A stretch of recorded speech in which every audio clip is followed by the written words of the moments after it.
Hi everyone, welcome to our channel Mindful Convo. So in this video we'll discuss about the do's and don'ts for ACCA remote exams, as you will be attempting these exams for the first time. So you should have the knowledge of what to do and what to not do, so that each and everything in the exam goes in a right way. So here I have made a list of things on which you have to focus while giving the exam. So your audio level should not be changed during exam. So there will be some pre-checks before you sit for the exam, and in those pre-checks an audio level will be fixed. So you are not supposed to fluctuate that audio level, and if you try to do that, then an event will be triggered at the ACCA, whosoever will be invigilating it. Although it is all about the AI, everything is artificial intelligence here. Software will try to grab your each and every event which you will be attempting there. So if you try to attempt anything related to audio levels, so the software will try to grab it and an event will be booked there. So you are not supposed to do this.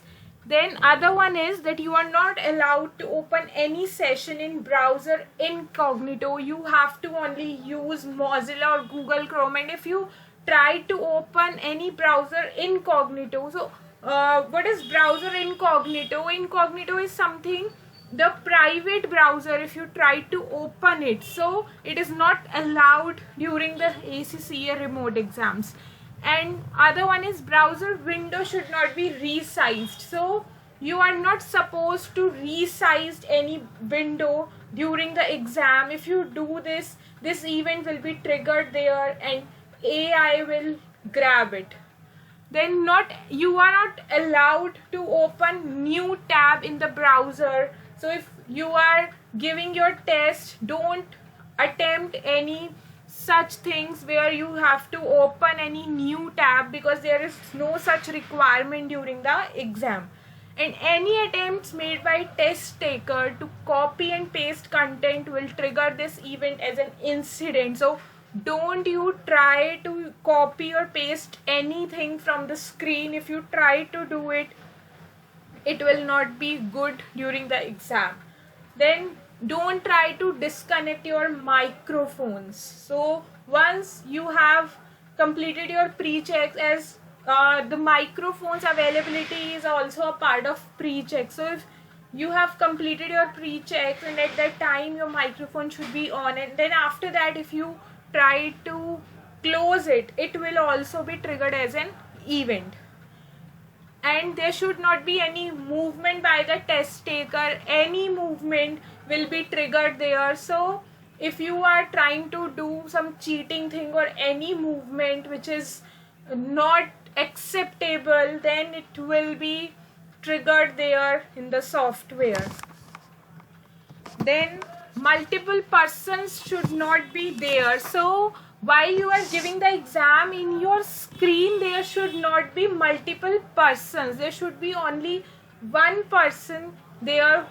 So you will be that person who will be attempting the exam. So in the screen no other person should be there. Although there are something that if more than 3 seconds some other person will be in the screen, then only the event will be triggered. But it will be good if you try to not to enter anyone in the room, not even for 1 second. Then don't try to use print screen options. Don't try to do it. Don't press any system keys like Control, Alt, Delete. Don't do all these things. Just focus on your exam, and don't try to turn off your webcam. So don't turn off your webcam. If you do this, it is not acceptable at all. And event will also be logged as an incident if test checker doesn't pass the pre-checks and starts the exam. So you have to satisfy all the pre-checks. If any pre-check is not in the acceptable manner at that time and you start the exam, it will not be good.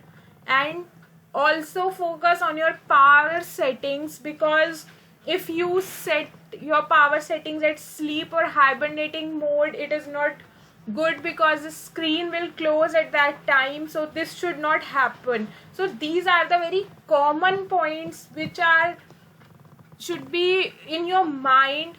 So if you try to do anything opposite of it, it will, you may be, I would say, rusticate from your exam. So just try to follow these points. These are not that tough points to follow. These are the common points. So it's a way of just reminding you that these points are really important while attempting ACCA remote exams.